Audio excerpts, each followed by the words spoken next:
What's cooking, crab cakes? Let's take today with just a pinch of Decepticon crustacean sensation, Squeezeplay. Now, it'll come as no surprise to anyone that I love me some Squeezeplay, matching as he does all the Thew fave criteria as a faintly obscure late 80s blue/purple Decepticon with a vaguely rude sounding name, and the advent of his all-new Legacy United toy is kind of a canon event for me, as it finally checks off the last item on my Classics Blue Guys wishlist from way back in the Universe Onslaught review 250-something episodes ago. I want skids, I want tracks, I want highbrow, I want blur, I want trigger happy, I want Squeezeplay, I want Ultra Magnus. Makes me feel not so bad about turning 25 next week. Christ, 41 this year. So as I now find myself the proud owner of every official Squeezeplay toy ever released, what do you say we get into a big review on both of them? Both and a half. So yes, our crusty Cuddlebug here was first hatched during the second year of the Headmasters, which were notably smaller and shitter than the much more iconic frontrunners, known for their simpler mechanisms, general air of lower effort, and stellar work in pushing the boundaries of absolutely mental names. I mean, horrible. Gotta be a bottom 5 worst name ever. Hosehead. How dare you call me that? Fangry? That's amazing, top marks. And Squeezeplay is never gonna not sound dodgy to me. I mean, I assume it's a sports thing, like a pressure tactic or a pincer move, but let me tell you, my brain goes elsewhere. I guess it couldn't be worse than the Japanese version, which was named after the astral constellation of the crab. You know the one. Cancer, which, believe me, has already led to its share of mistranslated mishaps, such as the saddest Transformers product ever, Shockwave with cancer. Oh god, maybe we will allow Squeezeplay after all. Just, you know, shut the door. So the Beast Mode here obviously runs the Squeeze show as a nice satisfying boulder of G1 chunksomeness. Look at the depth on those sides. Thing is a vessel. The 1988 vibes are intense here. All thick, meaty plastic, distinctive sort of soft focus details, scrumptious colours, and the welcome gleamy splashes of these foiled mecha stickers ham-fistedly applied by some kid decades ago. And the creature itself is a truly delightful blasphemy, with its huge flat cobra head and tubby bod perma-squatting on crooked legs with floppy socks, all in service of these epic grabby limbs with unsettlingly skinny claws. There's so much warmth and willful weird-out wackiness here, but here's what I want to know. Is it a crab? I mean, I'm kind of leaning into the crab puns in this video, but that's just how people talk about him. He's the crab guy, right? And sure, he's got the claws and some kind of tacked-on lobster tail, and there's no way this isn't an exoskeleton. But I'm really getting more of a chunky xenomorph vibe. Look at his long, scaly head and small, toothy face. He's covered in ribs and ridges and, like, tube holes. This is Giga doing kids' TV. But aesthetics aside, big Squeezus Christ ain't so hot for play these days, owing as much to his advanced age as to raw design jank. Like, the grabbers are respectably well articulated, boast an excellent knee/elbow joints, we'll call them Nelbows, which potentially offer plenty of posing action, but they're so stubborn and rattly that it feels like every click's gonna be their last.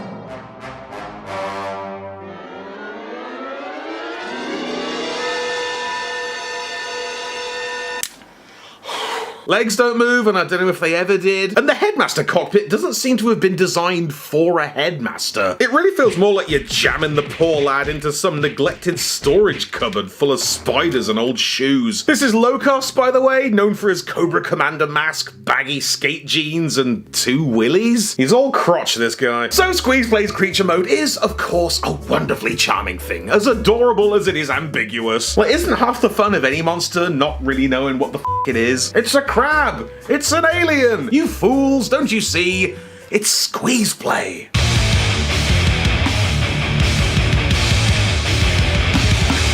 Transforming this guy feels like such an impolite parts form and peel that strips away the appealing daftness of our beastly bud and leaves behind only this particularly dumbass robot. But at least it rocks the shit out of that waist swivel. And the robot mode's an oddly slobby looking knobber, slouching into the fray with shoulders humped and self-esteem dumped. Like, the body is such a splot of a thing, such a blob, such a shameless foot flailing kibble stash. And the arms are pure stodge congealed in in this unhealthy curve. Legs are pretty sensational for G1 though. The crab hands have flopped down into feet, giving him an uncommonly stable, skinny footprint, not to mention a frankly disturbing thigh gap, and some of the best knees G1 ever witnessed, while also cursing him not to dare use them. And the accessories only add to the messy energy of this whole freak show. Like this stock blue laser zapper that doesn't seem to have been fully trimmed out from the mold, and his tail, just his whole tail, which now I look at it, kind of resembles a little bug mate, like the kind of fella you'd find hidden under a rock in Zelda. And that budget second-year headmaster tech is in full effect. Well, effect. Turning little Four Loko here into a kind of pretty mug that definitely needs more paint. May I suggest green eyes to match the beastie? Why not? And of course it sets off the economy spudstrint graph with a top-down push-down. I do appreciate that they kept the chest displays going for 88, but the basic blunt execution just makes me miss the real ones. Real ones. Am I being a G1er about G1? I don't know, he's just such a guess of a thing, isn't he? I guess that can go there. I guess he's a crab. I guess it needs a robot mode. He definitely has that making it up as we go fun factor that's so prevalent in late 80s G1. There's almost no two toys alike. Squeezeplay is a wonderfully chaotic result of that maelstrom of creativity. Just a nice lad with a unique frumpy flair, who is also definitely just his own beast mode doing a handstand. So for what felt like an abyss of time between 1988 and just now, Squeezeplay was pretty much a total myth, but he did pop his head out for Titan's return. Just the head though, there was no sign of his body or his name anywhere, opting instead for a safe and forgettable pseudonym as Titan Master Crashbash. Now this foldy-up faceful was clearly based on old Squeezer Tarbuck, bringing a knife-toothed grin and purple perm to proceedings for the Titan team's trademark head swap hijinks, but without a full trans-tector bod to call home, he was confined to this darling dinosaur thing, which seemed to be the default monster-type mini-bod, used elsewhere for like overkill but not overkill, and the one who wasn't Grimlock. And I kinda love how it works. It does the vehicle/mount mode as some kind of ropey chicken wyvern. You got the tertiary almost handgun to facilitate shite Facebook posts about crash bashing off, and the excellent dino mode, which is partially formed by the Titan Master, clasped in upside down with the arms doubling as stubby Rex hands and the legs forming the jaws of the dino. It's just a little bit of genius, which suits the character well enough, and it demonstrates the ingenious interplay of Titan's return so perfectly that it's practically showing off. But it wasn't the full works, was it? It wasn't Squeezeplay, and it would go on to not be Squeezeplay until this very year and Transformers Legacy United.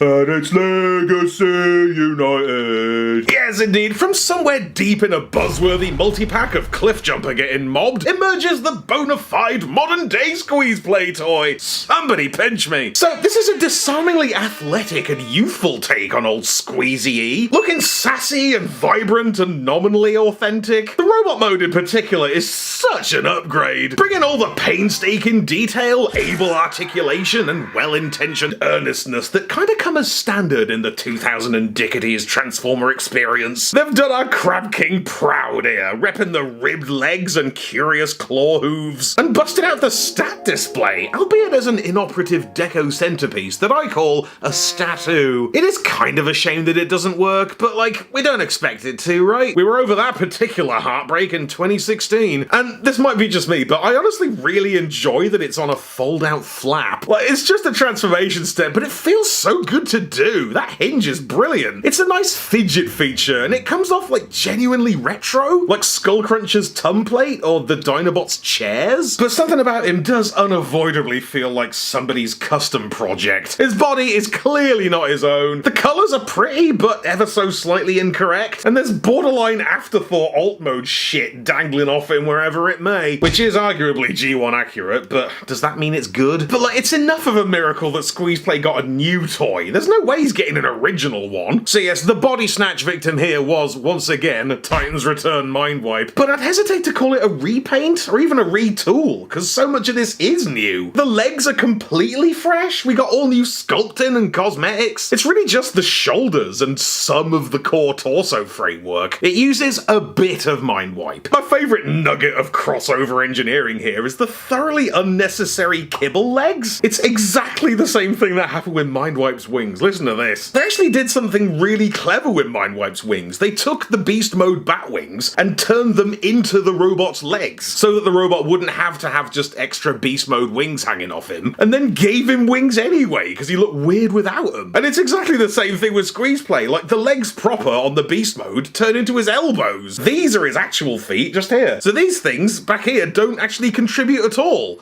But don't they? He'd be wrong without them, incomplete without them. But he does need them to be him. And I think that's kind of beautiful. Embrace your flaws, baby. You need them. Anyway, as a side effect of bringing back tooling from the last decade, we find ourselves with a smidge of accidental backwards compatibility a la Apeface. So if for any reason you're not feeling new Locos and his frankly gorgeous mush, you can simply swap him out for Crashbash or any of the other 1,000 interchangeable Titan Master heads. Go nuts! He did the monster mush. Accessories are somehow even dafter this time around. Like, we got a rough approximation of the bugtail friend with a bit more of a sidearm shield vibe and a birdo mouth. And much as we respect Squeezeplay's original weapon, it really is the most generic laser blaster thing. So it's very funny that this time they just gave him a gun, like a straight up piece, a little heater, and even better, that's a character. It's Browning, the little micro-change gun former that I thought would make a better Megatron than Megatron. As if this is how Browning shows up in modern Transformers. But I guess with a full figure, he'd just end up bumping up against the same problems as Megatron. Can't do a realistic gun. So rather than dragging him out the weeds with a shite space whatever alt mode, they simply made him an accessory for Squeezeplay. Is that amazing or just disrespectful? It can be both.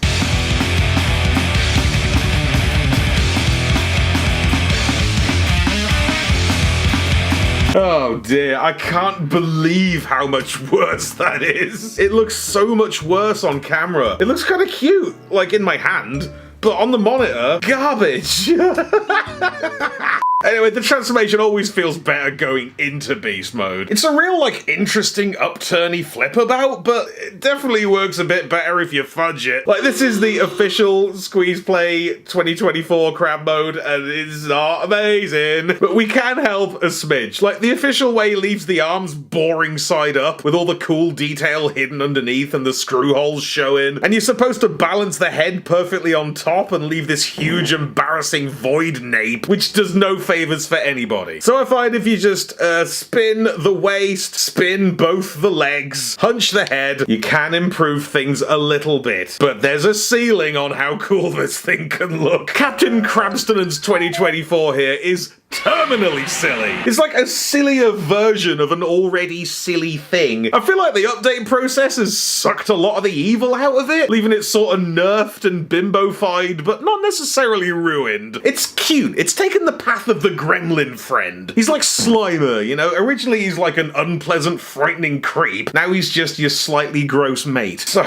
God, the Squeeze Beast is back and messier than ever, waddling in on daft wobbly leg lumps. The head's fighting for its life on this flimsy chin brace, and the tail looks jarringly mechanical, folding out robotically on this 90-degree seat back tray. Do you see what I mean about it feeling like a home-built custom? None of this is comfortable. Even the claws are aligned the wrong way. They're like horizontal now, and you can't do anything about it. But you can, at the very least, give him a gun. Good. Arm every crab. This is some dweeby shit, man. Like, it definitely lacks the organic menace of the original, but I don't hate it. I physically can't hate it. I don't mind any of this. I don't mind that his eyes are red now for no reason. I don't mind that Locos's bottom half snaps off constantly, leaving him at risk of being trapped in there forever. I don't even mind the extra legs. They're only useless if you decide they are. They could bulk out his front or double as armpit pulse rifles.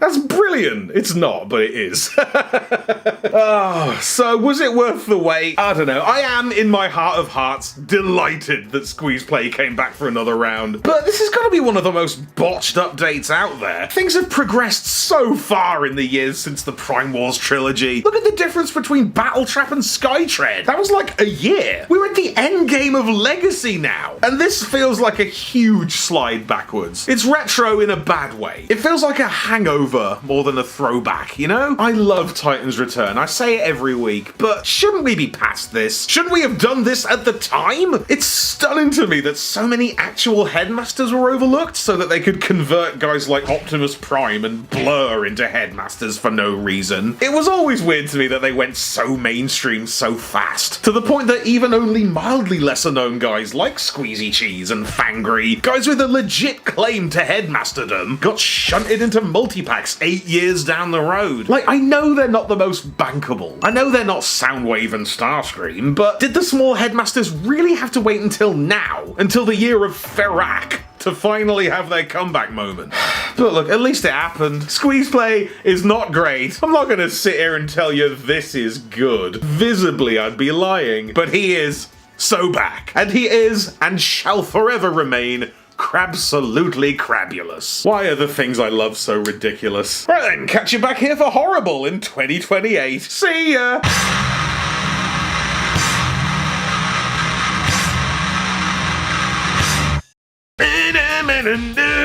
I can't tell you how happy I am right now. Thank you for watching, gang. Hope you enjoyed this one. Hope it was suitably nonsense to match the subject matter. Huge thank you to all the YouTube channel members and all the patrons who continue to support me. I am so sweaty. Big thanks to Jazz Tracy, by the way, for splitting that multi-pack with me so I didn't have to have a duplicate Tarn for no reason. And massive patron shoutouts to Twip. Thanks, mate. Right, party on, gang. See you on the next one. And I'm out. Be sure to subscribe for more Thew's awesome Transformers reviews. Robocentric vocabugasm.